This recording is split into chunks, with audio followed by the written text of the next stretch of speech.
보니 권사님을 보니 또 거기 각자의 직분 붙여서요. 꽃보다 아름답습니다. 집사님은 꽃보다 아름답습니다. 네. 네. 다시 한번 인사할까요? 당신은요, 웃을 때가 가장 아름답습니다. 네.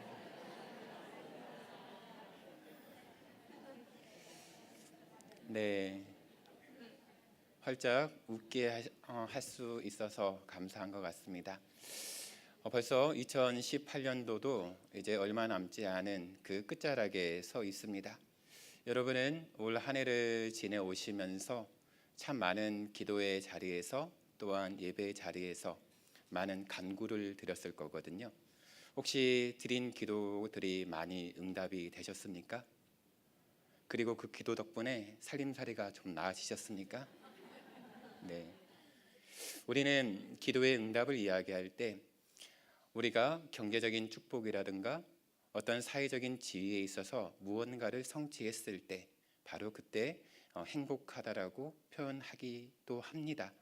하지만 궁극적으로 행복은 거기에 있지 않다는 것입니다. 오늘 우리가 살펴볼 말씀을 통해서 감사에 대한 이야기를 나누고자 합니다.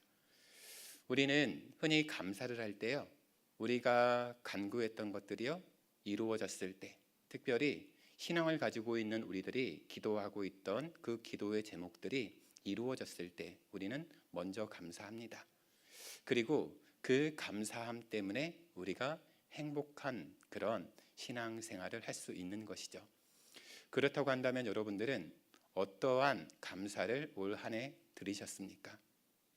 또 역으로 질문해 보겠습니다. 감사할 일들이 많았습니까? 아니면 감사할 수 없는 일들이 더 많으셨습니까?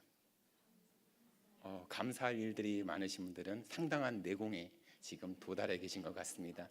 네, 보통 우리가 삶을 돌이켜 보게 되면 감사할 일보다 감사할 수 없는 일들이 더 많이 있는 듯합니다. 하지만 신앙을 가지고 있는 우리들은 그 감사할 수 없는 상황임에도 감사의 이유를 하나하나 찾아가지고 감사하는 그런 모습들을 가지고 있지요. 결국은 우리가 감사한 그 감사의 고백대로 우리의 신앙이 만들어지고 또한 우리의 하루하루의 시간들이 그 고백에 따라서 하나님이 채우시고 또한 만들어 가십니다. 오늘 우리가 함께 읽었던 시편 34편의 말씀은요, 구약의 다윗의 이야기입니다. 바로 사무엘상 21장 10절에서 15절에 서술되어 있는 그 이야기가 있는 그것을 배경으로 하고 있습니다. 우리가 주지하다시피 다윗은요, 사무엘에게 기름 받은 이후부터 누군가가 말씀하고 있습니다. 기름 받은 이후부터 사울의 시기 줄들을 계속 받게 되죠. 결과적으로 이제 다윗은 사울과 또한 온 이스라엘 군대가 다윗 하나만 쫓는데 거의 그 상황에 치닫게 되어집니다. 바로 그때 이 다윗이 사울을 두려워하여서요, 인간적인 선택을 하게 됩니다. 어떤 선택이냐 그러면 이스라엘 그 땅에 자기가 몸둘 곳이 없는 겁니다. 그래서 블레셋 가드 왕 아기스에게 그 몸을 맡기고자 거기 가서 조금 사울의 추격을 피한 평안함을 누리고자 찾아가게 됩니다. 그런데 바로 그때 이 다윗을 알아보는 사람들이 있었다는 거죠. 소년 다윗이 경험했던 놀라운 일이 있습니다. 바로 블레셋의 거대한 장수 골리앗을 물매 하나로 거꾸러뜨린 사건입니다. 바로 그때의 사건과 더불어서 그 이후에 사울의 군대 장관으로 이제 그 다윗이 그 직을 수행하고 있을 때 많은 블레셋 사람들을 바로 이 다윗이 죽였습니다. 바로 그 승승장구하던 다윗에 대한 기억들을 바로 떠올리는 사람들이 있었다는 거죠. 그런데 바로 그 순간 다윗은 미친 척을 하게 됩니다. 그 미친 척을 하면서 그 위기를 모면하는 배경이 오늘 우리가 읽었던 시편 34편의 배경이 되어지고 있습니다. 오늘 한번 성경책을 보시게 되면 시편은 그 성경책 34편 그 숫자 위에 조그만한 글씨가 있습니다. 표제어라고 하는 글씨인데요. 한번 읽어볼까요? 시작.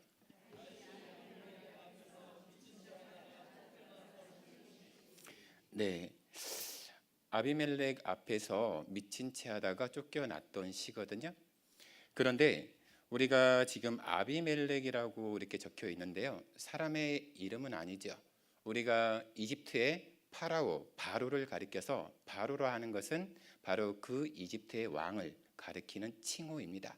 마찬가지로 이 아비멜렉 또한 어떤 특정한 왕의 이름이 아니라 바로 블레셋 왕의 그런 칭호입니다. 그래서 블레셋 왕 바로 아기스에게 갔다가 미친 척하여서 쫓겨난 바로 그때 드렸던 시편의 고백입니다. 한번 1절을 한번 같이 읽어보겠습니다. 내가 여호와를 항상 송축하며 내 입술로 항상 주를 찬양하리이다. 1절의 말씀을 보시게 되면 반복되어지는 하나의 표현이 있습니다. 바로 항상이라는 단어입니다. 항상 하나님께 송축하고 그리고 하나님을 찬양하겠다고 하는 다윗의 고백으로 시작되어지고 있습니다. 그런데 우리가 앞서 살펴보았듯이 다윗의 상황은요, 지금 바로 직전에 바로 블레셋 왕 아기스의 앞에서 미친 척해서 겨우 도망친 그런 상황입니다.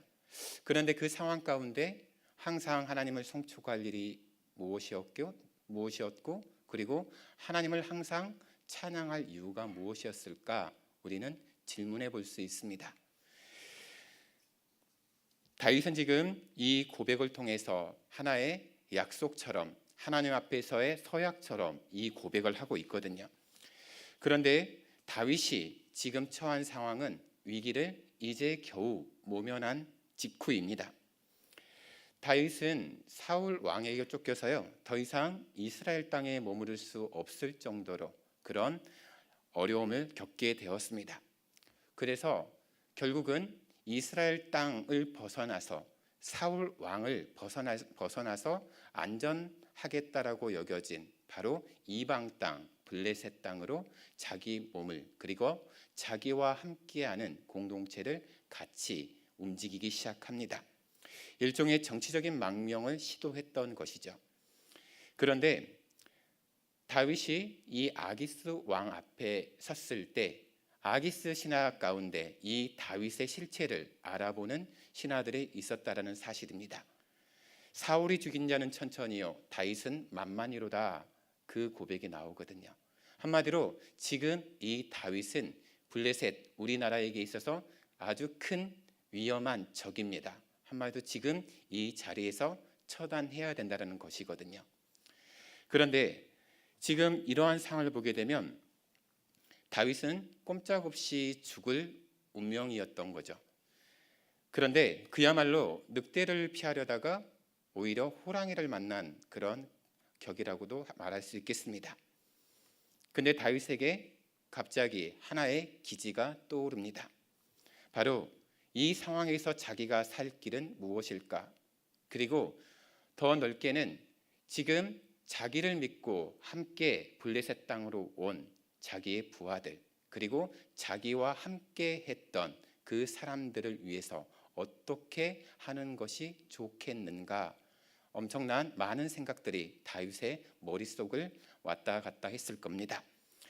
하지만 그때 내린 결론은 바로 아기스 왕 앞에서 미친 채 하는 거였습니다. 한번 생각해 보십시오.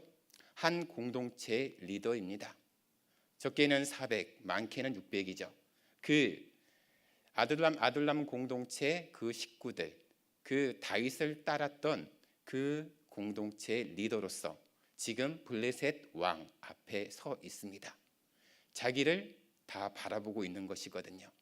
그런데 리더로서 바로 아주 굴욕적인 상황을 지금 스스로가 만들어내고 있습니다.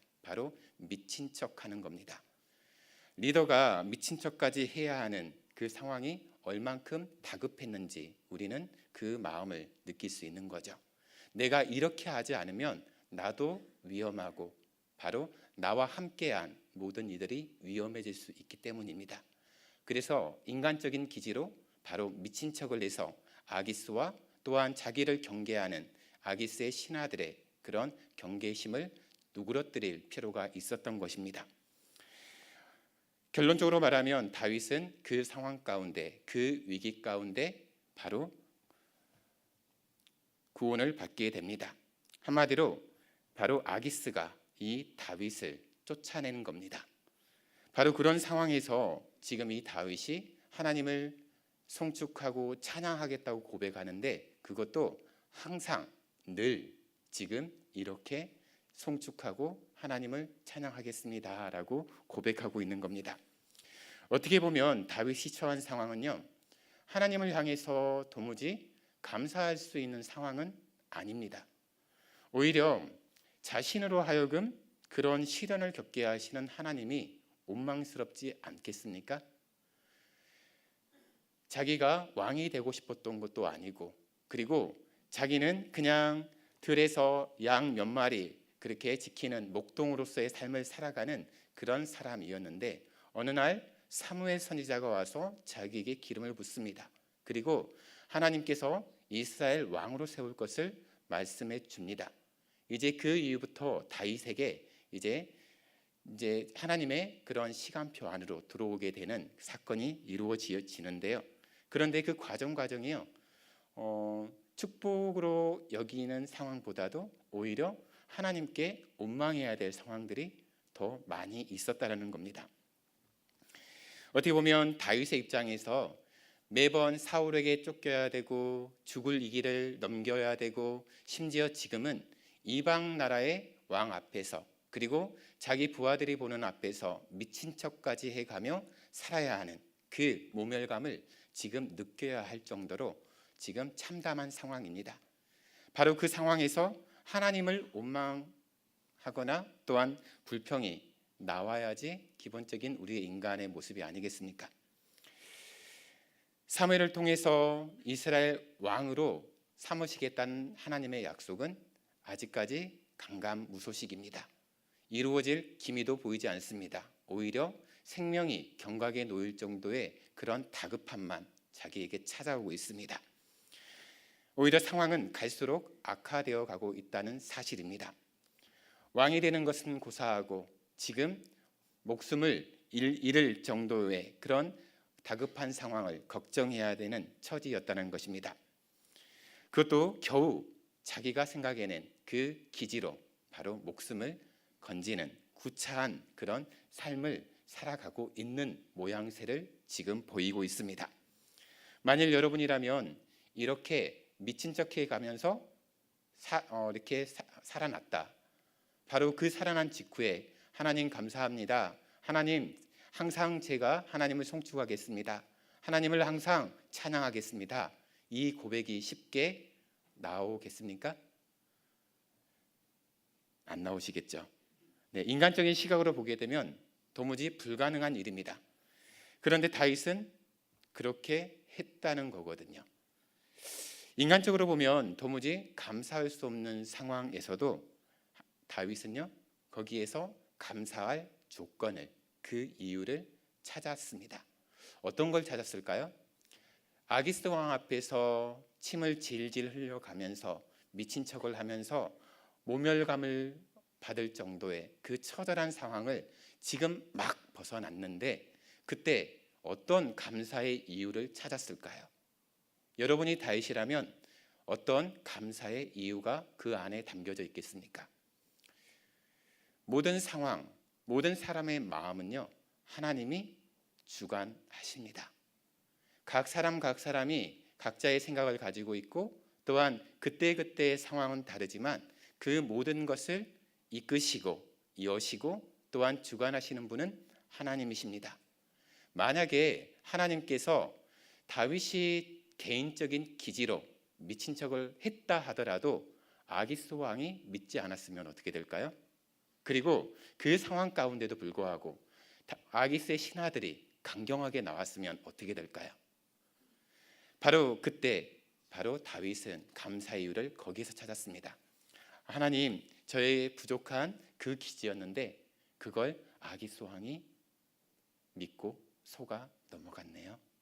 하나님, 이것은 어떻게 보면 제가 개인적인 기지로 제가 구원받은 게 아니라 부족한 이 연약한 저를 통해서 하나님, 이 아기스가 나의 이 부족한 이 모습을 통해서 나로 하여금 안심하게 하셨군요. 그리고 그 상황을 그냥 모면하게 하셨군요. 그걸 확인했다는 겁니다. 아무리 다윗이 미친 척을 한다고 해도 아기스가 믿지 않으면 상황은 변하는 게 없습니다. 그 다급했던 상황들, 바로 그 상황 가운데 다윗은 목숨을 잃을 수 있습니다. 그때 아기스의 고백이 사무엘상 21장 14절 15절을 보면 이렇게 표현하고 있습니다. 아기스가 이렇게 말합니다. 이 사람이 미치광이로다. 어찌하여 그를 내게로 데려왔느냐? 내게 미치광이가 부족하여서 너희가 이 자를 데려다가 내 앞에서 미친 짓을 하게 하느냐? 하면서 자기의 신하들을 꾸짖고 있거든요. 한마디로 다윗의 미친 척한 그 연기가 바로 아기스를 넘어가게 한 겁니다. 그런데 엄밀히 따지면 그 상황을 믿게 만든 분은 하나님이시라는 거죠. 다윗을 지키신 분이 하나님이셨다는 겁니다.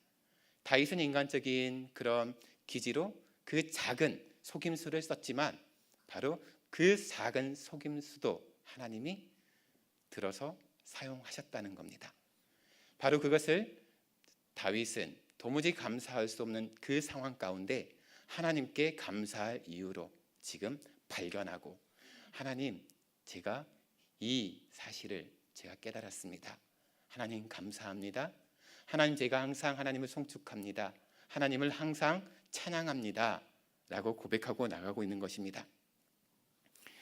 하나님이 다윗을 구하시기 위해서 아기스 왕의 눈을 어둡게 하셨고 또한 그 생각을 어둡게 하셨습니다. 다윗은 아기스에게 구원받은 후에 이것이 하나님의 은혜였구나, 그것을 깨닫게 되는 겁니다. 만약에 여러분이 이 다윗과 같은 상황에 있다고 한다면 어떤 그런 고백이 가장 먼저 나오겠습니까? 휴, 죽다 살았다, 이 고백 나오지 않겠습니까? 아휴, 그 한숨과 함께 그냥 그 위기를 모면한 그 안도감, 그 안도의 한숨이 먼저 나왔을 겁니다. 아무리 우리가 신앙을 가지고 있지만 다급한 상황 가운데 그 위기를 모면한 직후는요, 하나님을 바라보는 게, 하나님을 느끼는 게 쉽지 않거든요. 그만큼 우리가 다윗을 높게 평가하는 것은 그 모든 생각 하나가 바로 하나님께 맞추어져 있었다는 사실입니다. 그 생각이 늘 하나님 안에서 생각을 하고 하나님 안에서 살아갔기 때문에 바로 그 순간에도 바로 하나님이 주신 은혜를 지금 발견할 수 있었던 겁니다. 하나님은 이 사실을 통해서 자기의 미련함에도 불구하고 하나님이 택하신 그 삶, 바로 자기 자신을 하나님이 버리지 않으신다는 그 사실을 깨달았습니다. 여전히 다윗은 인간적인 부족함이 있습니다. 겨우 사울 왕과 자기를 쫓는 이스라엘 군대가 무서워서 하나님을 믿지 않는 이방 나라 왕에게 자기를 보호해달라고 의탁해야 할 만큼 연약한 마음을 가진 사람이었습니다. 그럼에도 불구하고 하나님은 그 다윗의 연약함에도 불구하고 하나님은 다윗을 버리지 않으셨습니다. 그리고 오히려 그 다윗을 하나님은 지키셨습니다. 바로 이러한 사실의 근거에서 바로 다윗은 하나님이 앞으로도 자기를 변함없이 지켜주실 것이라는 것을 확신하게 됩니다. 우리가 어떠한 일을 겪을 때마다 우리가 쌓이는 믿음의 내공이 있습니다. 내가 큰 어려움 가운데 내가 그 상황을, 그 위기를 넘기잖아요. 특별히 기도하는 가운데, 하나님의 은혜 가운데 그 위기를 넘겼다는 사실을 깨닫게 되면은 우리는 그때부터 믿음의 자신감이 생깁니다. 그래서 어떤 어려움이 온다 하더라도 이전에 경험했던 그 감격, 그리고 그 구원의 은혜에 대한 기억이 있기 때문에 하나님, 그때 저에게 이런 은혜를 주셨죠. 지금 변함없이 다른 어려움, 위기가 찾아왔는데요. 제가 할 수 있는 건 없습니다. 하지만 제가 변함없이 확신하는 건 그럼에도 불구하고 하나님이 저와 함께 하신다는 사실입니다. 인간적인 시각으로 보면 도저히 감사할 수 없는 상황입니다. 하지만 그 가운데서도 하나님의 은혜에 감사하며 하나님을 항상 송축하고 찬양하겠다는 이 다윗의 고백은 우리로 하여금 다시 한번 생각하게 합니다. 서두에 여러분께 말씀을 드린 게 있습니다. 여러분이 올 한 해 그런 많은 기도의 제목들을 가지고 기도하셨잖아요. 그리고 그 기도의 제목들이 얼마나 이루어지셨는지 제가 여쭈어 보았습니다. 때로는 그 기도가 이루어지신 분도 있습니다. 그리고 그 기도가 이루어진 것에 감사해서 그 감사의 고백들을 하신 분도 있습니다. 하지만 여전히 현재 진행형으로 그 기도가 응답이 되어지지 않는 채 지금까지 이어지고 있으신 분도 있습니다. 우리가 하나님을 믿는 것이 바로 축복받기 위한 것, 그리고 내 삶에 그런 어떤 평안함을 위한 것이라고만 치부하게 된다 그러면 우리는 우리가 기도하는 그 기도, 우리가 가진 그 신앙은 반쪽짜리입니다. 하나님은 우리에게 두 가지를 모두 말씀하십니다. 바로 축복과 저주입니다. 우리가 어떤 일에서 축복을 받는 것에 대해서 기뻐하고 감사할 수 있지요. 하지만 어떤 일에 대해서 내가 원하고 바라던 일들이 더디게 이루어지고 또한 거기에 대한 거절감을 경험하게 되었을 때 우리는 마음이 정반대의 상황이 되어집니다.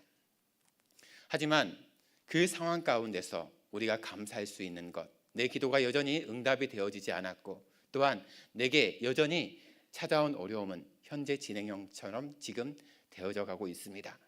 그럼에도 불구하고 내가 감사할 수 있는 것, 바로 그것은 나와 함께 하시는 하나님을 바로 내가 느낄 때입니다. 내가 짧은 이 간구하는 기도가 응답되어지는 것도 기뻐하지만 바로 내가 기도하는 그 기도를 들으시는 하나님이 온 우주를 창조하신 창조주 하나님이시라는 사실, 구원자 하나님이시라는 그 사실을 내가 믿을 때 우리는 더 기쁨이 있습니다. 우리가 단지 하나님을 믿는 이유가 이 세상에서 그냥 돈 많이 벌고 또한 흔히 말하는 내 자식들이 좋은 대학 가고 좋은 데 취직하고 그리고 사회적인 명예를 누리는 것을 기도하는 게 전부라고 한다면 우리가 세상 사람들과 다를 바가 무엇이겠습니까? 물론 우리에게 그러한 복들은 하나님이 주십니다. 하지만 그게 전부가 아니죠. 우리는 그 부수적인 은혜의 찌끄러기가 아니라 바로 은혜의 핵심을 우리가 가지길 원합니다. 바로 하나님입니다. 하나님이 다윗과 함께 하셨던 것처럼 바로 지금 저와 여러분에게도 동일하게 그 하나님이 함께 하십니다. 비록 감사할 이유가 많은 삶이라 할지라도 반대로 감사할 수 있는 상황이 전혀 되지 않는다 할지라도 하나님은 여러분의 살아계신 하나님이십니다. 그 하나님이 여러분에게 든든한 백이 되어 주시는데 어떤 상황이 어떤 그런 일들이 여러분을 넘어뜨릴 수 있겠습니까? 한 가지 이야기를 드리고 말씀을 마무리하려고 합니다. 제가 상담하는 한 성도님이 있습니다. 참 삶의 어려움이 찾아왔고요. 그 어려움 때문에 정말 기나긴 씨름을 하고 계시는 분입니다. 한번 상담을 하게 되면 거의 2-3시간을 꼼짝없이 함께 이야기하고 듣고 기도해야 되는 시간입니다. 제가 말하는 건 10%, 듣는 건 90%입니다. 그런데 그 이야기를 통해서 제가 발견하는 것이 있습니다. 저는 가지고 있는 답이 없었습니다. 또한 그분이 가지고 온 그 문제에 대해서 해결할 능력도 제게는 없었습니다. 하지만 그 상황 가운데 결론은 항상 동일했습니다. 어떤 고백이었냐고 한다면, 상황은 변하지 않았습니다, 목사님. 상황은 여전히 힘듭니다. 아니, 더 악화되었습니다. 그런데요, 하나님을 볼 수 있게 되었습니다. 이 상황 가운데, 내가 이 상황 가운데 하나님이 보여요. 하나님이 함께하고 있다는 사실이 느껴져요. 그래서 내가 감사할 수 없지만 감사가 나와요. 이 고백이었거든요. 오늘도 변함없이 그분을 오전에 상담을 했습니다. 그런데 여전히 삶의 상황은 어렵습니다. 감사할 이유가 없을 정도로 어렵습니다. 하지만 그럼에도 불구하고 감사의 이유를 찾아가려는 그 몸부림이 저로 하여금 진한 뭔가를 느끼게 합니다. 내가 할 수 있는 건 없지만 하나님, 그분이 그 상황 가운데 하나님을 바라보게 하는 그 무언가, 바로 그것은 바로 감사할 수 없는 상황 가운데서도 하나님께 감사할 수 있게 만드는 능력이었습니다. 여러분, 다윗이 그러했던 것처럼 우리는 연약함이 너무나 많은 사람입니다. 때로는 내 생각과 나의 기지로 그 위기를 모면하고자 애쓸 때도 많이 있습니다. 하지만 여러분, 그때에도 꼭 기억하십시오. 하나님이 여러분 편입니다. 설령 여러분의 기도가 더디게 이루어지고 또한 그 상황 가운데 아픔이 이어진다 하더라도 변함없이 여러분은 하나님이 사랑하시는 귀한 한 영혼입니다. 무엇보다도 좌절하지 마십시오. 그리고 너무 세상적인 방법으로 기도하지 마십시오. 하나님 한 분으로 족합니다. 하나님을 내가 얻었던 그 순간 나는 세상의 모든 것을 가진 사람입니다. 그렇기 때문에 나는 당당할 수 있습니다. 감사할 수 있습니다. 때때로 여러분에게 시련을 주신다고 해도 그 가운데 감사할 조건이 있습니다. 그 시련이 징계로 인한 것이라면 바로 우리로 하여금 내가 하나님께 지은 죄를 깨닫게 합니다. 그리고 회개함을 통해서 감사함을 회복하게 합니다. 또한 내게 찾아온 이 시련이 나의 믿음의 연단을 위한 것이라고 한다면 바로 그 시간을 통해서 우리는 신앙의 성숙을 경험하게 됩니다. 하나님의 사랑 안에 더 깊이 들어갈 수 있는 것입니다. 은강교회 성도 여러분, 여러분 모두가 범사에 감사할 수 하는 성도, 바로 감사할 수 없는 상황에서도 감사의 조건을 찾아서 기도할 수 있는 그 분들이 되시길 바랍니다. 무엇보다도 그 감사가 바로 여러분의 삶을 바로 하나님께로 인도하는 그 귀한 디딤돌이 되시길 주님의 이름으로 축원합니다. 기도하겠습니다. 살아계신 하나님, 우리에게